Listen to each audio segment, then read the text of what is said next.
दर्शकों ब्रेक बाद थोड़ा सब दा भरपूर स्वागत है। सो व्यूअर्स हुण आपां एंड वाले सैक्शन जो पहुंच चुके हैं, उस दे विच आपां तुहाडीआं लिखतां एंड गुरबाणी विचारां दी सांझ पाण जा रहे हैं। सो असीं चाहांगे कि तुसां ने इसी तरह जुड़े रहना।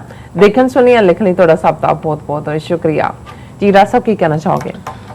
देखो साडी कोशिश हुंदी है कि असीं अपने व्यूअर्स दे व्यूज़ नूं अपने प्रोग्रामां 'च भी असीं रिफ्लैक्ट करते हैं, क्योंकि मैं खुद इस गल नूं यकीनी बनांदा है कि जिन्नियां लिखतां सानूं ईमेल राहीं जां अदरवाइज कामेंट्स रूप च आंदियां ने मैं खुद पढ़दा और साडी टीम भी उन्हां नूं स्कैन करदी है। अच्छा। और बहुत वार असीं किसी ना किसी बहाने नाल उहदा जवाब भी दिंदे हैं। कुछ चीज़ां इग्नोर भी हो जांदियां ने क्योंकि कई बार वॉल्यूम इन्ना ज़्यादा हुंदा है, जिवें हुण पिछले 2-3 दिनां दीयां वीडियोज़ दे उत्ते सैकड़ियां दी गिणती च कामेंट ने, दर्जनां दी गिणती च लिखतां ने।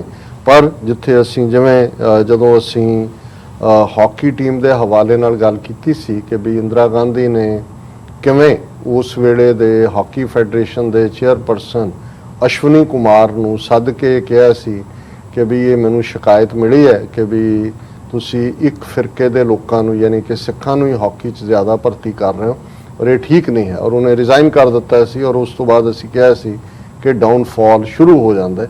हालांकि मकसद तो यही सी, एक पासे इंदिरा गांधी की जहनीयत कि भी यही नहीं कि पोलिटिकली बाद दे विच जो परसीक्यूशन सिखां दी हुंदी है जां जेनोसाइड हुंदा है, पर इंटेंट इहदा मतलब ये नहीं सी कि भी उस तो बाद कोई सिख प्लेयर हॉकी च नहीं रहे जां कैप्टन नहीं रहे जां दूजे नहीं।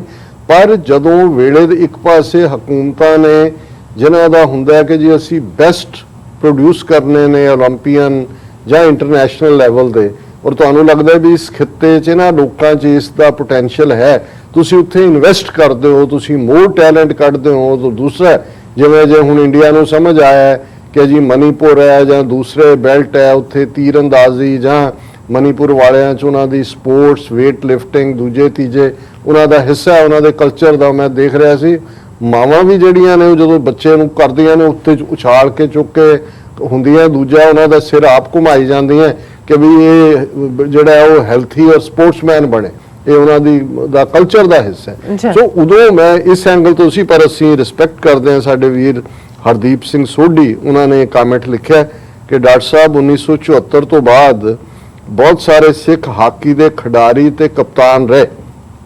ਮੈਂ ਇੰਦਰਾ ਗਾਂਧੀ ਦਾ ਸਪੋਰਟਰ ਨਹੀਂ, पर इस गल नाल तुहाडे अपने अक्स नूं असर पैंदा है, भुल चुक दी खमा चाहुंदा। सो उन्हां नूं ये लग्या भी शायद असीं कहा भी उस तो बाद माइनस कर, मैं तो सरकार दी इंटेंट दी गल कीती सी, उस तो बाद भी प्लेयर रहे ने। और मैं समझदा भी जे हुण 8 ਜਾਂ 9 ਜਿਹੜੇ ਨੇ ਉਹ ਖੇਡੇ ਨੇ ਤੇ ਕਿਤੇ ਨਾ ਕਿਤੇ ਜਿਹੜੇ ਵੀ ਲੋਕ ਇਸ ਵੇਲੇ ਇਸ ਸਾਰੇ ਨੂੰ ਹੈਂਡਲ ਕਰ ਰਹੇ ਨੇ, ਉਹਦੇ ਵਿੱਚ ਮੈਂ ਸਮਝਦਾ ਵੀ ਜਿਵੇਂ ਸਹੂਲਤਾਂ ਪ੍ਰੋਵਾਈਡ ਕਰਨਾ ਵੀ ਹੈ, पर जिन्हां ने इन्फ्लुएंस किया है कि भाई टैलेंट नूं तुसीं सामने रखो। और असीं समझदे हां भी ये साडी इंटेंट सी कि वेले दे हाकमां नूं सिखां दा ईवन स्पोर्ट्स दे फील्ड च भी अगे जाना इंदिरा गांधी नूं उस वेले चंगा नहीं सी लगदा, और एक नीति दे थल्ले जिहड़ा सिखां दा फिर एक डाउनफॉल करवाया जांदा। और कुछ मैसेजेस जिहड़े पिछले 48 घंटे दे विच सानूं आए ने, उन्हां दे विच हरमाद खान लिखदे ने, डॉक्टर साहब हमारे पास अल्फाज नहीं हैं कि आपकी और मोहतरमा की कैसे शुक्रिया अदा करें। Again I love you doctor साहब। सो बहुत बहुत शुक्रिया। और असी समझते हैं भी तुहाडे यही लफज साडे लई घिओ शक्कर बन जांदे ने और सानू स्ट्रेंथ दिंदे ने। एम रशीद इकबाल मियाँ लिखदे ने, the weakness of the Taliban is that their views are not reflected in the media, and the Indian media and the Indian funded Western media are constantly spewing venom against the Taliban. Don't the West and other nations see what India's interest is in the internal affairs of another country, Afghanistan, which doesn't even have a border with India? उन्हें कहा जी तालिबान का ये drawback है भी उन्हों की गल जी media च नहीं आती, और इंडियन मीडिया और इंडियन फंडेड जो वैसटर्न मीडिया है वो लगातारता नाल ਜ਼ਹਿਰ उगलते हैं उन्हों के खिलाफ। उन्होंने कहा, उन्होंने पूछा भी इन्हों वैसटर्न मुल्कों ये क्यों नहीं ये लगता कि समझ आती कि भी इंडिया का की इंटरस्ट है उन्होंने इंटरनल अफेयर अफगानिस्तान की हो रहा, जदों कि इन्हों का बॉर्डर भी नहीं लगता। और असी एम रशीद इकबाल मियाँ जी के ख्यालों नाल पूरी तरह सहमत है। और इस तरह साडे वीर अमरीक सिंह जी ने लिखा, it is true Taliban committed lot of crime on to minorities. I have been to Kabul as NGO and Khalsa Aid. I have been to Kabul as NGO with Khalsa Aid. I was with another Sikh colleague who lives in New Zealand now. Both of us went to restart schools for minorities who suffered a lot. We also took some of the issues to British Embassy and United Nations in Kabul. They were very good and listened and helped. But Indian Embassy was not interested. They said we don't deal with minorities. The problem was with Sikhs and Hindus cremating facility. ਇਹ ਬਿਲਕੁਲ ਠੀਕ ਕਿਹਾ ਔਰ ਮੈਂ ਸ਼ੁਕਰੀਆ ਅਦਾ ਕਰਦਾ ਵੀਰ ਅਮਰੀਕ ਸਿੰਘ ਹੋਰਾਂ ਦਾ। ਔਰ ਅਸੀਂ ਵੀ ਇਹ ਕਹਿਣਾ ਚਾਹੁੰਦੇ ਹਾਂ ਵੀ ਜਦੋਂ ਅਸੀਂ ਕੋਈ ਵੀ ਝੂਠ ਜਾਂ ਰਿਊਮਰ ਜਾਂ ਨੈਗੇਟਿਵਿਟੀ ਬਸਟ ਕਰਦੇ ਹਾਂ, ਜਿਵੇਂ ਉਹਨਾਂ ਨੇ ਜ਼ਿਲ੍ਹਾ ਖੋਸ ਦੇ ਗੁਰਦੁਆਰਾ ਸਾਹਿਬ ਜਿਹੜਾ ਥੜਾ ਸਾਹਿਬ ਨੂੰ ਲੈ ਕੇ ਝੂਠੀ ਖਬਰ ਔਰ ਉਹਨੂੰ ਫਿਰ ਕਿਵੇਂ ਉਹਨਾਂ ਦੇ ਐਮਪੀ ਨਰਿੰਦਰ ਸਿੰਘ ਐਮਪੀ ਜਿਹੜੇ ਅਫਗਾਨਿਸਤਾਨ ਦੇ ਨੇ ਉਹ ਮਿਥ ਬਸਟਰ ਬਣ ਕੇ ਸਾਹਮਣੇ ਆਏ। ਅਸੀਂ ਗੱਲ ਕਰ, ਇਹਦਾ ਮਤਲਬ ਇਹ ਨਹੀਂ ਹੈ ਕਿ ਵੀ ਮਾਈਨੋਰਟੀਜ਼ ਨਾਲ ਜ਼ਿਆਦਤੀਆਂ ਨਹੀਂ ਹੁੰਦੀਆਂ। ਅਫਗਾਨਿਸਤਾਨ ਜਿਵੇਂ ਅਸੀਂ ਗੱਲ ਕੀਤੀ ਜਦੋਂ ਅਲ-ਕਾਇਦਾ ਇਨਸਪਾਇਰਡ ਮੂਵਮੈਂਟ ਉੱਥੇ ਸੀ, ਉਹਨਾਂ ਦਾ ਸਫ਼ਰ ਕੀਤਾ ਔਰ ਇਸੇ ਤਰ੍ਹਾਂ ਜਿਵੇਂ ਇਹਨਾਂ ਨੇ ਕ੍ਰੀਮੇਸ਼ਨ ਦੀ ਗੱਲ ਕੀਤੀ ਕਿ ਕ੍ਰੈਮੇਟੋਰੀਅਮ ਇਸ ਦੀ ਫੈਸਿਲਿਟੀ ਨਹੀਂ ਸੀ, ਹੁਣ ਹੈ। ਔਰ ਉਹਦੇ 'ਚ ਉਹਨਾਂ ਨੇ ਜਿਹੜੀ ਗੱਲ ਬੜੀ ਪਤੇ ਦੀ ਕੀਤੀ ਕਿ ਵੀ ਇੱਕ ਪਾਸੇ ਇੰਡੀਅਨ ਗਵਰਨਮੈਂਟ ਜਿੱਥੇ ਸਿੱਖਾਂ ਨੂੰ ਐਜ਼ ਏ ਜਿਹੜਾ ਉਹ ਇਸਤੇਮਾਲ ਕਰ ਰਹੀ ਹੈ ਬਣਾ ਕੇ ਇੱਕ ਪ੍ਰੋਕਸੀ ਕਿ ਜੀ ਦੇਖੋ ਜ਼ਿਆਦਤੀ ਹੋ ਰਹੀ, ਜਿੱਥੇ ਉਹਨਾਂ ਨੇ ਕਿਹਾ ਜੀ ਅਸੀਂ ਜਿਹੜੇ ਸਿੱਖ ਇਸ਼ੂ ਸੀ ਮਾਈਨੋਰਿਟੀ ਦੇ ਉਹਦੇ ਨਾਲ ਲਈ ਜੇ ਅਸੀਂ ਯੂਨਾਈਟਿਡ ਨੇਸ਼ਨਸ ਨਾਲ ਗੱਲ ਕੀਤੀ ਜਾਂ ਬ੍ਰਿਟਿਸ਼ ਐਮਬੈਸੀ ਉਹ ਤਾਂ ਹੈਲਪਫੁਲ ਸੀ, ਪਰ ਇੰਡੀਅਨ ਜਿਹੜੀ ਐਮਬੈਸੀ ਹੈ ਉਹਨਾਂ ਦੀ ਕੋਈ ਦਿਲਚਸਪੀ ਨਹੀਂ ਸੀ। ਔਰ ਉਹਨਾਂ ਨੇ ਕਿਹਾ ਕਿ ਵੀ ਇਹ ਕ੍ਰੀਮੇਸ਼ਨ ਦੇ ਨਾਲ ਰਿਲੇਟਡ ਜਿਹੜੀ ਪ੍ਰੋਬਲਮ ਸੀ ਔਰ ਅਸੀਂ ਸਮਝਦੇ ਹਾਂ। ਇਸੇ ਤਰ੍ਹਾਂ ਸਾਡੇ ਵੀਰ HS ਵਧਵਾ ਜੀ ਉਹਨਾਂ ਨੇ ਵੀ ਇਸ ਦੇ ਉੱਤੇ ਲਿਖਿਆ ਔਰ ਮੈਂ ਸਮਝਦਾ ਵੀ ਅਸੀਂ ਇਹ ਨਹੀਂ ਹੈ ਕਿ ਅਸੀਂ ਦੂਸਰੀ ਸਾਈਡ ਨੂੰ ਨਹੀਂ ਸਮਝਦੇ, ਪਰ ਕਈ ਵਾਰ ਇਹ ਵੀ ਹੁੰਦਾ ਹੈ ਕਿ ਕੁਝ ਚੀਜ਼ਾਂ ਜਿਹੜੀਆਂ ਸਾਡੇ ਨੋਟਿਸ ਹੁੰਦੀਆਂ ਨੇ ਅਸੀਂ ਕਲੋਜ਼ ਡੋਰ ਡਿਪਲੋਮੇਸੀ ਦੇ ਰਾਹੀਂ ਵੀ ਪਹੁੰਚਾਉਂਦੇ ਆ ਉਸ ਗੱਲ ਨੂੰ, ਉਹਦੇ ਹੱਲ ਵੀ ਕੱਢੇ ਜਾਂਦੇ ਨੇ।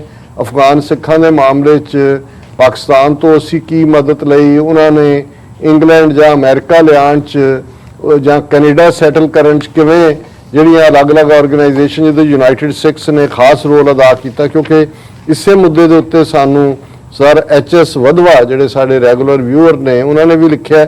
ਉਹਨਾਂ ਨੇ ਵੀ ਕਿਹਾ ਕਿ doctor Amarjit Singh you should watch the videos of Afghani Sikhs, their condition is not good in Afghanistan, their children are not safe, they can't go to the school, they are not treated as a human being by Afghans. If you want to see the videos I can WhatsApp you, but please don't favor the Afghans. The Sikhs remaining in Afghanistan are not safe. ਹੁਣ ਇੱਕ ਉਹਨਾਂ ਦਾ ਜੋ ਉਹਨਾਂ ਨੇ ਆਪਣੇ ਤੋਂ ਦਿੱਤਾ ਔਰ ਅਸੀਂ ਰਿਸਪੈਕਟ ਕਰਦੇ ਹਾਂ ਔਰ ਮੈਂ ਸਮਝਦਾ ਕਿ ਅਸੀਂ ਇਸ ਫੀਚਰ ਨੂੰ ਜਿਹੜਾ ਰੈਗੂਲਰ ਰੱਖਾਂਗੇ ਸਵਾਲ ਜਵਾਬ ਨੂੰ ਵੀ। ਦੇਖੋ ਇੱਕ ਗੱਲ ਜਿਹੜੀ ਜਿੰਨੀ ਕਿ ਮੈਨੂੰ ਸਮਝ ਆਈ ਇਕੱਲੇ ਅਫਗਾਨਿਸਤਾਨ ਜਾਂ ਪਾਕਿਸਤਾਨ ਜਾਂ ਅਮਰੀਕਾ ਦੇ ਹਵਾਲੇ ਨਾਲ ਹੀ ਨਹੀਂ, ਮਾਈਨੋਰਿਟੀ ਜਿੱਥੇ ਵੀ ਹੈ ਉਹ ਮਾਈਨੋਰਿਟੀ ਹੈ ਔਰ ਉਹਦੇ ਲਈ ਵੱਡੇ ਸਮਾਜ ਦੇ ਵਿੱਚ ਐਡਜਸਟ ਹੁੰਦੇ ਆ ਕਰਦੇ ਆ ਜਾਂ ਉਹਨਾਂ ਦੇ ਸਾਹਮਣੇ ਪ੍ਰੋਬਲਮਸ ਰਹਿਣਗੀਆਂ, ਉਹ ਹਮੇਸ਼ਾ ਹੀ ਰਹੀਆਂ ਨੇ। ਪਰ ਇੱਕ ਹੁੰਦਾ ਕਿ ਜਿਹੜੀ ਪਾਲਿਸੀ ਸਟੇਟ ਤੁਹਾਡੇ ਤੇ ਲਾਦੀ ਹੈ, ਇੱਕ ਹੁੰਦਾ ਕਿ ਲੋਕਾਂ ਦਾ ਵਰਤਾ ਇੰਡੀਵਿਜੂਅਲ। ਜਦੋਂ ਅਸੀਂ ਅਮਰੀਕਾ 'ਚ ਵੀ ਹੇਟ ਕ੍ਰਾਈਮ ਦੀ ਗੱਲ ਕਰਦੇ ਹਾਂ ਐਗਜ਼ਿਸਟ ਕਰਦੇ ਨੇ, ਉਹ ਤੁਹਾਡੀ ਪੱਗ ਦੇਖ ਕੇ ਤੁਹਾਡਾ ਸ਼ਕਲ ਦੇਖ ਕੇ ਤੁਹਾਨੂੰ ਕਰਨਗੇ, ਪਰ ਸਾਡੀ ਪ੍ਰੋਬਲਮ ਤਾਂ ਹੋਏ ਜਾਂ ਅਸੀਂ ਉਸ ਔਰ ਉਹਨੂੰ ਅਸੀਂ ਚੈਲੰਜ ਕਰਦੇ ਹਾਂ। ਅਮਰੀਕਨ ਸਿਸਟਮ ਸਾਡੇ ਨਾਲ ਖਲੋਂਦਾ ਕਿਉਂਕਿ ਸਿਸਟਮ ਡਿਸਕ੍ਰਿਮੀਨੇਟ ਨਹੀਂ ਕਰਦਾ। ਪਾਕਿਸਤਾਨ ਦੇ ਹਵਾਲੇ ਨਾਲ ਵੀ ਅੱਜ ਜਦੋਂ ਰਮੇਸ਼ ਸਿੰਘ ਅਰੋੜਾ ਉਸ ਜ਼ੂਮ ਕਾਨਫਰੰਸ ਸੀ, ਜਿਹੜੇ ਮੈਂਬਰ ਨੇ ਉਹਨਾਂ ਦੀ ਪ੍ਰੋਵਿੰਸ਼ੀਅਲ ਪੰਜਾਬ ਅਸੈਂਬਲੀ ਦੇ MNA ਨੇ ਮੈਂਬਰ MPA ਨੇ, ਉਹਨਾਂ ਨੇ ਕਿਹਾ ਕਿ ਵੀ ਸਟੇਟ ਸਾਡੇ ਨਾਲ ਹੁੰਦੀ ਹੈ ਕਿਉਂਕਿ ਸਟੇਟ ਦੀ ਡਿਸਕ੍ਰਿਮੀਨੇਸ਼ਨ ਨਹੀਂ। ਹਾਂ, ਜੇ ਸਟੇਟ ਰਹਿ ਭਾਰਤ ਦੇ ਵਿੱਚ ਕੀ ਪ੍ਰੋਬਲਮ ਹੈ ਕਿ ਉੱਥੇ ਜੇ ਹਿੰਦੂਤਵੀ ਜਾਂ ਦੂਜੇ ਸਿੱਖਾਂ ਮੁਸਲਮਾਨਾਂ ਈਸਾਈਆਂ ਦੇ ਖਿਲਾਫ ਕੁਝ ਕਰਦੇ ਨੇ, ਸਟੇਟ ਅੱਜ ਮੋਦੀ ਐਂਡ ਅਮਿਤ ਸ਼ਾਹ ਦੀ ਉਹਨੂੰ ਉਹਨਾਂ ਦੇ ਨਾਲ ਖਲੋਂਦੇ ਨੇ ਔਰ ਦੂਸਰਿਆਂ ਨੂੰ ਹਰਾਸ ਕਰਦੇ ਨੇ। ਸੋ ਇਸੇ ਤਰ੍ਹਾਂ ਇੱਕ ਤਾਂ ਮਾਈਨੋਰਿਟੀ, ਫਿਰ ਜੇ ਅਫਗਾਨਿਸਤਾਨ ਦਾ ਤੁਸੀਂ ਪਿਛਲੇ 40 ਸਾਲ 'ਚ ਦੇਖੋ, ਅਸੀਂ ਆਪਣਿਆਂ ਦੀ ਗੱਲ ਕਰਦੇ ਹਾਂ, ਸਾਨੂੰ ਕਰਨੀ ਵੀ ਚਾਹੀਦੀ ਹੈ, ਬਟ ਕੁੱਲ ਮਿਲਾ ਕੇ ਜੇ ਉੱਥੇ 2 ਮਿਲੀਅਨ ਅਫਗਾਨ ਮਰਦੇ ਨੇ, ਕਿੰਨੇ ਮਿਲੀਅਨ ਜ਼ਖਮੀ ਨੇ, 40 ਸਾਲ ਉੱਥੇ ਲਗਾਤਾਰਤਾ ਨਾਲ 1900 ਸੋ ਉਹਦਾ ਇੱਕ ਤੁਹਾਡੇ ਦੇ ਉੱਤੇ ਵੀ ਪ੍ਰਭਾਵ ਪੈਂਦਾ ਹੈ। ਬਾਕੀ ਇਹਦੇ 'ਚ ਕੋਈ ਸ਼ੱਕ ਨਹੀਂ। ਅਫਗਾਨਿਸਤਾਨ ਦੀ ਇੱਕ ਟ੍ਰਾਈਬਲ ਸੁਸਾਇਟੀ ਹੈ, ਉੱਥੇ ਟ੍ਰਾਈਬਸ ਦੇ ਜਿਹੜਾ ਹੈ ਉਹ ਡੋਮੀਨੇਟ ਕਰ, ਇਸ ਲਈ ਤਾਲਿਬਾਨ ਨੂੰ ਨਾ ਇਹ ਡਿਫੀਟ ਕਰ ਸਕੇ ਔਰ ਉਹ ਆਪਣਾ ਸਿਸਟਮ ਉਹੀ ਲਿਆਉਣਾ ਚਾਹੁੰਦੇ ਨੇ। ਲੇਕਿਨ ਇਹਦੇ 'ਚ ਸਾਨੂੰ ਇਹ ਵੀ ਐਪਰੀਸ਼ੀਏਟ ਕਰਨਾ ਪਏਗਾ ਕਿ ਜੇ ਅੱਜ ਅਸੀਂ ਪ੍ਰੋਬਲਮਸ 'ਚ ਹੈ, 47 ਦੇ ਦੌਰ 'ਚ ਜਦੋਂ ਅਸੀਂ ਦੋਵੇਂ ਪਾਸੇ ਪੰਜਾਬਾਂ ਦੇ ਇੱਕ ਦੂਸਰੇ ਦੇ ਗਾਟੇ ਵੱਢ ਰਹੇ ਸੀ, ਅਫਗਾਨਿਸਤਾਨ ਦੇ ਵਿੱਚ ਸਿੱਖ ਕਿਉਂ ਸੇਫ ਸੀ ਜਾਂ ਕਿਵੇਂ ਸੇਫ ਰਹੇ? ਕਿਉਂਕਿ ਉਹਨਾਂ ਦੀ ਟ੍ਰਾਈਬਲ ਸੁਸਾਇਟੀ ਨੇ ਉਹਨਾਂ ਨੂੰ ਵੀ ਇੱਕ ਆਪਣੇ ਟ੍ਰਾਈਬ ਦੇ ਤੌਰ ਦੇ ਉੱਤੇ ਐਕਸੈਪਟ ਕੀਤਾ ਹੋਇਆ। ਸੋ ਅਸੀਂ ਮੈਜੋਰਿਟੀ ਕਮਿਊਨਿਟੀ ਦੀ ਜੇ ਗੱਲ ਕਰੀਏ ਤੇ 47 ਦੇ ਦੌਰ 'ਚ ਵੀ, ਔਰ ਮੈਂ ਇਹ ਗੱਲ ਆਪਣੇ ਬਲਬੂਤੇ ਤੇ ਨਹੀਂ ਕਹਿ ਰਿਹਾ, ਮੇਰਾ ਇੱਥੇ ਵਾਹ ਵੀ ਹੈ, ਜਿਹੜੇ ਅਫਗਾਨ ਸਿੱਖ ਨੇ ਉਹ ਐਵਰੀ ਇੰਚ ਪਸ਼ਤੂਨ ਨੇ, ਆਪਣੇ ਆਪ ਨੂੰ ਪਠਾਨ ਕਹਿੰਦੇ ਨੇ, ਉਹਨਾਂ ਦੀ ਬੋਲੀ ਪਸ਼ਤੂ ਹੈ, ਰਹਿਣ ਸਹਿਣ ਹੈ, ਔਰ ਉਸ ਧਰਤੀ ਨੂੰ ਛੱਡਣ ਨੂੰ ਤਿਆਰ ਨੇ, ਔਰ ਗੁਰੂਆਂ ਦੀ ਸਾਡੀ ਵਿਰਸਾਈ ਹੋਈ ਧਰਤੀ ਹੈ। ਲੇਕਿਨ ਕੁਝ ਗੱਲਾਂ ਅਸੀਂ ਪਬਲਿਕ ਸਟਾਂਸ ਤੋਂ, ਕਿਉਂਕਿ Indian media, Indian government as a propaganda use ਕਰਦੀ ਹੈ ਇਸ ਨੂੰ, ਸਿੱਖਾਂ ਔਰ ਮੁਸਲਮਾਨਾਂ ਨੂੰ ਆਪਸ ਦੇ ਵਿੱਚ ਲੜਾਉਣ ਦੇ ਲਈ, ਉਹਨੂੰ ਅਸੀਂ ਉਸੇ ਸਪਿਰਿਟ 'ਚ ਕਾਊਂਟਰ ਕਰਦੇ ਹਾਂ।